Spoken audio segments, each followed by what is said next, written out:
ശ്രീ രാഹുൽ ഈശ്വർ, തന്ത്രിയുടെ പേര് എന്തുകൊണ്ട് വരുന്നില്ല എന്ന ചോദ്യമാണ് അനിൽകുമാർ പ്രധാനമായും ഉന്നയിച്ചത്. 2019 ഈ അറ്റകുറ്റപ്പണി വേണം എന്നാവശ്യപ്പെട്ട് കത്ത് കൊടുത്തത് തന്ത്രിയാണ്. 2023 കത്ത് കൊടുത്ത കാര്യം, വാതിലിന്റെ അടക്കം കാര്യം ഇപ്പോൾ സൂചിപ്പിക്കുന്നു. അപ്പോൾ സ്വാഭാവികമായും ഈ ആവശ്യം ഉന്നയിക്കുകയും അതിന് റിക്വസ്റ്റ് കൊടുക്കുകയും പിന്നീട് മഹസറിൽ ഒപ്പിടുകയും ചെയ്ത തന്ത്രിയും സ്വാഭാവികമായും ഇതിന്റെ ഉത്തരം പറയേണ്ട ആളുകളുടെ പട്ടികയിൽ വരില്ലേ?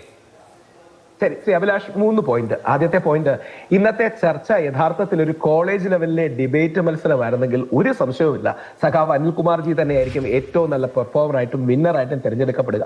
അദ്ദേഹത്തിന്റെ പെർഫോമൻസ് വളരെ നല്ലതാണ്. ഇത്രയും ബുദ്ധിമുട്ടുള്ള ഒരു പൊസിഷൻ ന്യായീകരിച്ച് അവസാനം മറുഭാഗത്തിരിക്കുന്ന നമ്മൾ ആരെങ്കിലും ആണ് കട്ടതെന്ന് തോന്നിക്കാനുള്ള അദ്ദേഹത്തിന്റെ ഭാഷാ വൈദഗ്ധ്യത്തെ അഭിനന്ദിക്കുന്നു. പക്ഷെ അദ്ദേഹം പറഞ്ഞതിൽ ഒരു കണിക പോലും സത്യമില്ല. അതെന്തുകൊണ്ടാണെന്ന് ഞാൻ പറയാം. അതായത് ഇപ്പൊ തന്ത്രിയെ അടക്കം ഇതിലേക്ക് വലിച്ചുകൊണ്ട് വരികയും 2023 കത്ത് കൊടുത്തതുപോലെ 2019 കത്ത് കൊടുക്കുകയോ മറ്റോ ചെയ്തിട്ടുണ്ടോ തുടങ്ങിയ അവ്യക്തമായ ആരോപണങ്ങളെ ഏറി നിർത്തി തന്ത്രിയെയും കൂടി ഇതിലേക്ക് വലിച്ചിടാനുള്ള അദ്ദേഹത്തിന്റെ ശ്രമം വളരെ ഇന്റലിജന്റ് ആണ്. ഇതൊരു ഡിബേറ്റ് സ്ട്രാറ്റജിയാണ്, അല്ലെങ്കിൽ ക്രിയേറ്റിംഗ് സ്മോക്ക് സ്ക്രീൻ എന്നാണ് ഇതിനെ പറയുക. അതായത് ഒരു പുകമറ ഉണ്ടാക്കുക. ദേവസ്വം ബോർഡിന് മാത്രമല്ല തന്ത്രിക്ക് എന്തോ താല്പര്യമുണ്ട്, അങ്ങനെ വന്നതാണ്.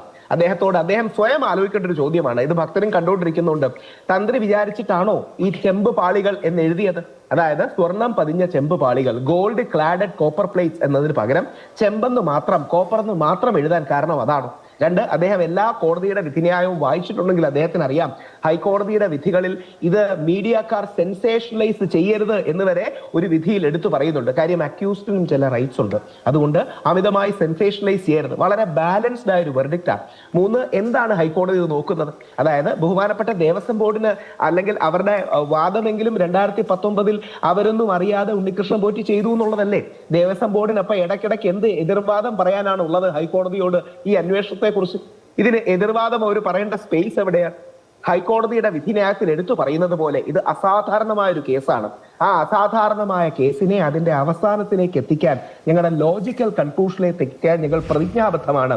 ജസ്റ്റിസ് നടക്കുക മാത്രമല്ല നടപ്പാക്കുന്ന രീതി കൂടി ഉണ്ട് എന്ന് കൃത്യമായി വരുമ്പോൾ ഇപ്പൊ അദ്ദേഹത്തിന് മെസ്സഞ്ചറിനെ ഇഷ്ടമല്ലെങ്കിൽ കോടതിക്ക് മനഃപൂർവ്വം കോടതിയെ വക്രീകരിക്കാനും കോടതിയെ കരിവാരിത്തേക്കാനും ശ്രമിക്കുന്നത് ദൗർഭാഗ്യകരമാണ്. കാര്യം ഞങ്ങളൊക്കെ ആദ്യം ബഹുമാനപ്പെട്ട മുഖ്യമന്ത്രി ശ്രീ പിണറായി വിജയനിൽ നിന്നും മന്ത്രി വാസവൻ അദ്ദേഹത്തിൽ നിന്നും കേട്ടത് ഹൈക്കോടതിക്കും സർക്കാരിനും ഒരേ മനസ്സാണെന്നാണ്. ഇപ്പൊ അങ്ങനെയല്ല എന്ന് അനിൽകുമാർ സാർ പറയുന്നതിൽ മനസ്സിലാക്കി. ഇപ്പം സാധാരണക്കാർക്ക് മനസ്സിലാക്കാൻ ഒരു കാര്യം കൂടി, എത്ര വിദഗ്ധമായിട്ടാണ് അർത്ഥസത്യം പറയുന്നത്. അവിടെ നമ്മുടെ ബ്രഹ്മത്തിന്റെ, അതായത് രാജീവൻ മകന്റെ കല്യാണം ഉണ്ടായിരുന്നു. അവിടെ ഈ പോറ്റി വന്നില്ലേ?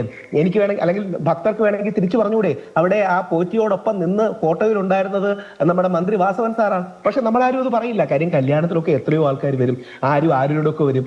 അതൊന്നും ഒരു ഇഷ്യൂ അല്ല. അപ്പോ ഇല്ലാത്ത കാര്യത്തിൽ സംശയത്തിന്റെ പുകമറ സൃഷ്ടിക്കാനും യഥാർത്ഥ ഫോക്കസ് മാറ്റാനും അദ്ദേഹം ശ്രമിക്കുകയല്ലേ. അദ്ദേഹത്തിന് ഒരു കാര്യം കൂടെ പറഞ്ഞ് അവസാനിപ്പിക്കുക. അദ്ദേഹത്തിന് ഇപ്പൊ ആലോചിച്ച് നോക്കുക, ഈ ചർച്ചയിൽ ഞങ്ങൾക്ക് ബാക്കി 3 പേർക്കുള്ള പാനലിസ്റ്റുകൾക്ക് സമയം കിട്ടിയതിന്റെ ഒരുമിച്ചുള്ള സമയമാണ് അനിൽകുമാർജിക്ക് ഏകദേശം 13.5 മിനിറ്റ് അദ്ദേഹത്തിന് ഒറ്റ സ്ട്രെച്ച് കൊടുത്തത്.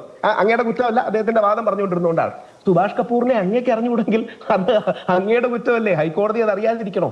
ഹൈക്കോടതി സമാനമായ കേസുകൾ റെഫർ ചെയ്യുന്ന ഇനി ആരെങ്കിലും എഴുതി കൊടുക്കണോ? സ്വമേധയാ ഹൈക്കോടതി എടുത്ത കേസിൽ ആരെങ്കിലും വെളിയിൽ നിന്ന് വന്നിട്ട് സുഭാഷ് കപൂറിന് എഴുതി കൊടുക്കണോ? അപ്പോ ഇത്തരം മുട്ടാപ്പോക്ക് ന്യായങ്ങൾ പറയാതെ കേസിന്റെ ഗൗരവം എടുത്ത് ആദ്യം മുഖ്യമന്ത്രിയിൽ നിന്നും ശ്രീ വാസവനിൽ നിന്നും ഒക്കെ കേട്ടത് ഇങ്ങനെയാണ്, ഹൈക്കോടതിയുടെ മനസ്സും സർക്കാരിന്റെ മനസ്സും ഒന്നാണ് തുടങ്ങിയ വാചകങ്ങളാണ്. രാഷ്ട്രീയമായി പറയുന്നതിനെങ്കിൽ രാഷ്ട്രീയമായി മറുപടി പറയാം. പക്ഷേ കോടിക്കണക്കിന് ഭക്തരുടെ മനസ്സിന് വേദനയുണ്ടാക്കിയ, വിഷമമുണ്ടാക്കിയ അയ്യപ്പന്റെ സ്വർണം കട്ടൊരു വിഷയമാണ്. 1250 ക്ഷേത്രങ്ങളിലെ സ്വർണം ഇനിയും സേഫ് ആണെന്ന് നമുക്ക് കരുതാൻ കഴിയൂ? തിരുവിതാംകൂർ ദേവസ്വം ബോർഡിന്റെ കീഴിലുള്ള ബാക്കി 1250 ഉണ്ട്. ഇനി 2 ആരെങ്കിലും സ്പോൺസർ ചെയ്യാൻ വരുമോ? ഈ ബാക്കി അന്യ സംസ്ഥാനങ്ങളിൽ നിന്ന് സ്വർണം കക്കുന്നവരാണ് ദേവസ്വം ബോർഡെന്നോ ദേവസ്വം ബോർഡ് ബന്ധപ്പെട്ട് നിൽക്കുന്നതെന്നോ പറഞ്ഞാൽ ഇവർ ഈ പ്ലാൻ ചെയ്ത സ്പോൺസർഷിപ്പ് റേസിംഗ് എന്തെങ്കിലും പറ്റൂ? നേരത്തെ 5 കോടിയോളം വക മാറ്റി ചെലവഴിച്ചല്ലോ, 3 കോടിയോളം പല കമ്പനികൾക്കായിട്ട് കൊടുത്തല്ലോ, അല്ലെങ്കിൽ അവിടെ ലക്ഷക്കണക്കിന് രൂപ ഹോട്ടൽസിന്, 5 സ്റ്റാർ ഹോട്ടൽസിന് അടക്കം കൊടുത്തല്ലോ. അതൊക്കെ പിന്നീട് സ്പോൺസർമാരെ കിട്ടുന്ന റേറ്റ് തിരിച്ചു കൊടുക്കാന്നല്ലേ പറഞ്ഞത്. ആര് തരും? അങ്ങനെ ധാരാളം പ്രശ്നങ്ങൾ.